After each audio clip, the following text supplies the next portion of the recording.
قال تبارک و تعالی اقیموا الصلاة صدق اللہ العظیم۔ ہماری دو نشستوں میں نماز کے 13 فرائض کا ذکر ہوا۔ تیسری نشست ہماری نماز کے واجبات کے متعلق ہے کہ نماز کے واجبات کل کتنے ہیں اور نماز کے واجبات کی ادائیگی اگر کوئی نہ کر سکا تو اس کی نماز پر کیا اثرات پڑیں گے، اور اس کی نماز کے واجبات کو چھوڑ دینے کے باوجود کیسے ٹھیک ہو سکتی ہے۔ تو وضاحت سے مختصراً تھوڑے تھوڑے کر کے نماز کے واجبات ان کا استحضار ہم کریں گے کہ ہر وقت ہمارے ذہن میں حاضر ہوں کون کون سے واجبات ہیں، کن چیزوں کی وجہ سے ہماری نماز ناقص ہو جائے گی، اس پر برے اثرات پڑیں گے، اس کو درست کرنے کے لیے کوئی اور عمل کرنا پڑے گا۔ تو سب سے پہلی چیز کہ نماز کے واجبات کل 14 ہیں۔ ان 14 واجبات میں سے ہم ترتیب کے ساتھ جائیں گے انشاءاللہ۔ سب سے پہلے قیام کے اندر کتنے واجبات آ جاتے ہیں جب ہم قیام کرتے ہیں، تو اس کے ساتھ ساتھ ہم رکوع سجدے کی طرف جائیں گے، اور پھر امام کے متعلق، پھر انفرادی نماز پڑھنے والے کے متعلق کتنے واجبات ہیں، تو ترتیب کے ساتھ ہم جائیں گے۔ سب سے پہلے ہم نے یہ چیز دیکھنی ہے کہ قیام کے اندر کتنے واجبات ہیں، کتنی چیزوں کو ہم نے خیال کر کے قیام کے اندر ہم نے نماز ادا کرنی ہے۔ تو قیام میں جب انسان نماز شروع کر دے گا، اللہ اکبر کر کے نماز میں شروع ہو گیا ہے، اب وہ قیام میں کھڑا ہے تکبیر تحریمہ کہنے کے بعد۔ اب قیام میں سب سے پہلا واجب اس کے ذمہ کیا ہے؟ اس کے ذمہ سب سے پہلا واجب یہ ہے کہ فرض نمازوں کی پہلی 2 رکعتوں کو قرات کے لیے وہ مقرر کر دے۔ اس کا کیا مطلب ہے؟ مطلب یہ ہے کہ جن فرائض کے اندر 4 رکعتیں ہیں، مثلا ظہر کی نماز ہے، اس کے فرض کتنے ہیں؟ 4 رکعت فرض ہے، عصر کے 4 رکعت فرض ہیں، مغرب کے 3 رکعت فرض ہیں، اور عشاء کی بھی 4 رکعت فرض ہیں۔ اب ان 4 رکعتوں میں سے پہلی 2 رکعتوں کو قرات کے لیے مقرر کرنا یہ واجب ہے۔ قرات کے لیے مقرر کرنا واجب ہے۔ اس کا کیا مطلب ہے؟ اس کو مثال سے یوں سمجھیں کہ اگر کوئی شخص ظہر کی نماز پڑھنے کے لیے کھڑا ہوا 4 رکعت فرض کے لیے، اللہ اکبر کہا، پہلی رکعت میں اس نے سرے سے نہ سورت فاتحہ پڑھی اور نہ ہی اس نے کوئی اور سورت اس کے ساتھ پڑھی، رکوع میں چلا گیا، سجدہ کیا، اس کے بعد دوسری رکعت میں کھڑا ہو گیا، دوسری رکعت میں نہ اس نے سورت الفاتحہ پڑھی اور نہ اس نے قرات کی، پھر اس کے بعد رکوع سجدے میں چلا گیا، تیسری اور چوتھی رکعت میں جب کھڑا ہوا تو تیسری رکعت میں اس نے سورت الفاتحہ پڑھ لی، اس کے ساتھ سورت بھی ملا لی، اسی طرح چوتھی رکعت میں بھی اس نے سورت الفاتحہ پڑھ لی اور اس کے ساتھ سورت بھی ملا لی۔ اب اس شخص نے فرض کی پہلی 2 رکعتوں میں قرات نہیں کی، حالانکہ فرضوں کی پہلی 2 رکعتوں میں قرات کرنا واجب ہے۔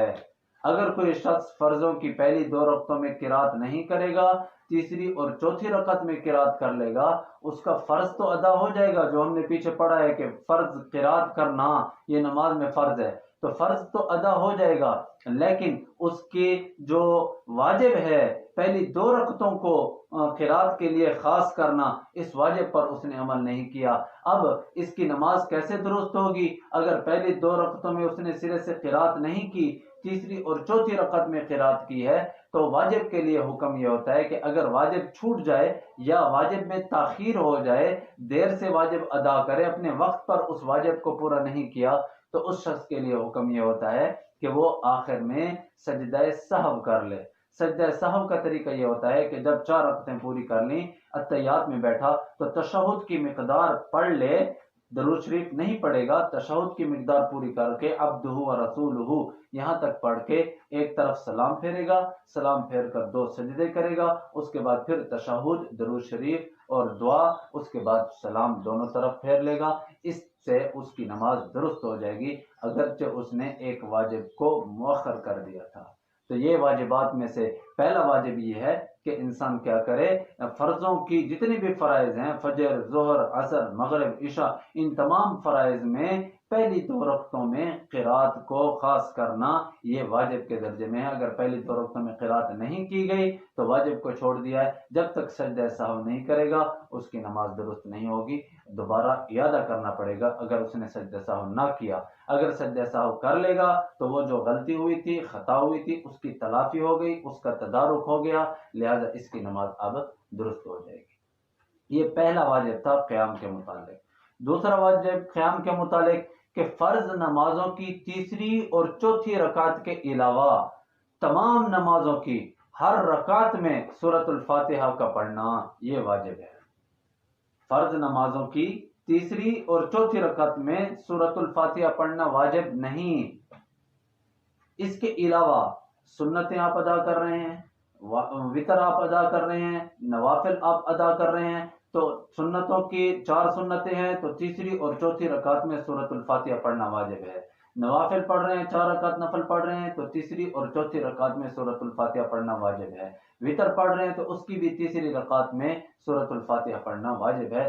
فرضوں کی آپ ظہر کی 4 فرضیں پڑھ رہے ہیں تو ظہر کی 4 فرضوں میں پہلی 2 رکعتوں میں تو اکیلے میں چونکہ آپ نے نماز پڑھنی ہے یا امام نماز پڑھ رہا ہے تو امام کے لیے بھی اور منفرد کے لیے بھی، اکیلے آدمی کے لیے بھی یہی حکم ہے کہ پہلی 2 رکعتوں میں سورۃ فاتحہ پڑھنا اس کے لیے واجب ہے۔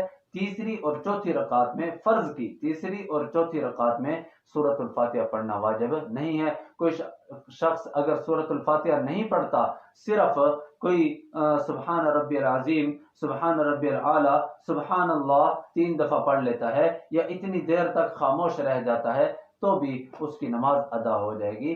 فرضوں کی تیسری اور چوتھی رکعت میں سورۃ الفاتحہ پڑھنا واجب نہیں ہے۔ فرضوں کے علاوہ سنتیں، وتر اور نوافل ان کی تیسری اور چوتھی رکعت میں سورۃ الفاتحہ پڑھنا واجب ہے۔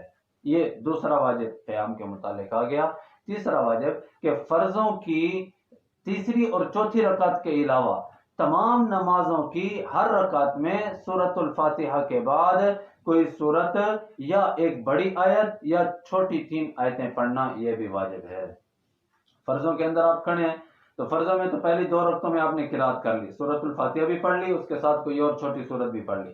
تیسری رکعت کے اندر سورۃ فاتحہ پڑھنا بھی واجب نہیں ہے، فرض نماز پڑھ رہے تھے، جب سورۃ فاتحہ پڑھنا واجب نہیں ہے تو اس کے بعد کوئی سورت ملانا بھی واجب نہیں ہے فرضوں میں۔ ہاں، فرضوں کے علاوہ آپ 4 رکعت سنت پڑھ رہے تھے تو اس 4 رکعت سنت میں جس طرح پہلی 2 رکعتوں میں سورۃ الفاتحہ اور اس کے ساتھ سورت ملانا ضروری ہے، واجب ہے، اسی طرح تیسری رکعت میں سورۃ الفاتحہ پڑھنا بھی واجب ہے اور اس کے ساتھ کوئی چھوٹی سورت ملانا یا ایک بڑی آیت یا 3 چھوٹی آیتیں یہ بھی سورۃ الفاتحہ کے ساتھ پڑھنی واجب ہو جاتی ہیں۔ یہ فرائض کے علاوہ سنتوں میں اور نوافل میں یہ معاملہ ہوتا ہے۔ تو یہ تیسرا واجب ہو گیا قیام کے متعلق نماز کے اندر۔ چوتھا واجب یہ ہے کہ سورۃ الفاتحہ کو کسی دوسری سورت سے پہلے پڑھنا یہ بھی واجب ہے۔